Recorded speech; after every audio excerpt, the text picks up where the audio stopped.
Пред да тргнам со изјавата, би сакала да ве известам дека поради огромните бројки на заболени од вирус, вечерва одлучивме овој протест да го спроведеме со намален број на присутни, почитувајќи ги законските мерки на присутност на протест.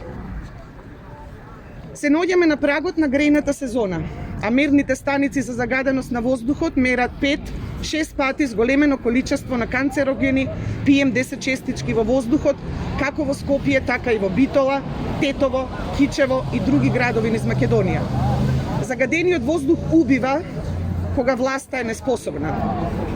Зоран Заев пред 4 години вети дека откако ќе дојде на власт, веднаш ќе го подобри квалитетот на воздухот и ќе го намали загадувањето. Зоран Заев ветуваше дека државата ќе инвестира во подобрување на квалитетот на животната средина и атмосферскиот воздух. 4 години потоа Зоран Заев нема спроведено ниту една мерка во насока на намалување на загадувањето.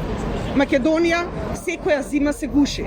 Скопјани дишат отров наместо воздух. И ниту Заев, ниту Шилегов како градоначалник на Скопје не направија ништо конкретно за намалување на загадувањето. Зоран Заев, човекот кој на цел глас викаше, верувам се сеќавате, ајро, ајро, ајро, сега седи во премиерската фотелја во зградата зад нас, дели тендери на потесното семејство и воопшто не му е грижа за граѓаните кои се гушат во смог. Воздухот никогаш не бил позагаден, а негрижата на власта за здравието на сопствените граѓани никогаш не била поголема. ВМРО-ДПМН вечерва остави тегли со чист воздух од врвот на водно пред влада, бидејќи воздухот што го дишеме е се, само не е чист. Чистиот воздух станува привилегија. Граѓаните се осудени да се гушат во смог заради неспособната власт и нема да не изненади ако некоја следна бизнис идеја за која ќе бидат потрошени народните пари биде токму чист воздух во тегла.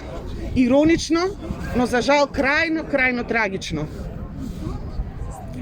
Дека нема напредок воопшто и подобрување на полето на квалитетот на воздухот нотира и Европската комисија во незиниот најнов извештај за Македонија, каде тие кажуваат дека власта нема направено ништо за намалување на загадениот воздух, ниту централната, ниту локалната, иако се и двете под една партија.